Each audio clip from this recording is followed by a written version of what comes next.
ज़िले काउंसिल घोटकी जो बजट इजलास ज़िले काउंसिल हाल मीरपुर माथिलो में थी गुजरियो, जंहिंमें ज़िले काउंसिल पारां माली साल 2020-21 लाइ 70 करोड़ 41 लख 53,500 जी बजट पेश कई वई। ज़िले चेयरमैन हाजी खान महर पारां पेश कयल बजट में साल 2020-21 जी इनकम बजट जो हदफ 1 अरब 1 करोड़ मुक़रर कयो। बजट अक्सरियत राय सां मंजूर कई वई। बजट दौरान तमाम बेहतरीन माहौल जी फिजा कायम रही।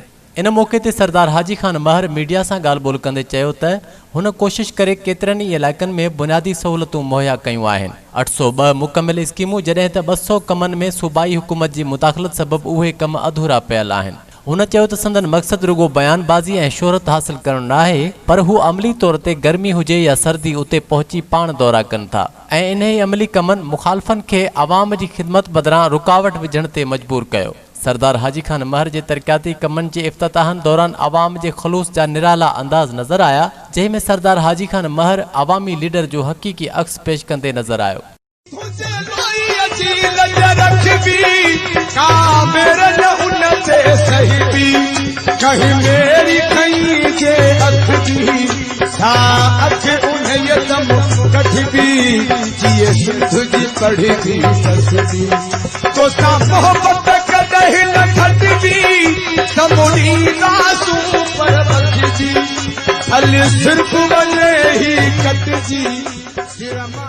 घोटकी जी तारीख़ में इनफरादी गैर जानिबदार तौर ते थींदड़ कमनि जी वाखाण हर हंधि ॿुधण में अची रही आहे। रुकावटूं छो न विधियूं वञनि, पर चंड खारनि में नाहिनि लिकंदा ऐं असांजो कमु आहे तरक़ी जी रोशनी फैलाइण ऐं मुखालफ़नि जो कमु आहे अवाम जी ज़िंदगी में तरक़ियाती कमनि खे ऊंदहि में धिकणु। होॾां इजलास में चीफ म्यूनिसिपल ऑफिसर घोटकी शिरकत न कई।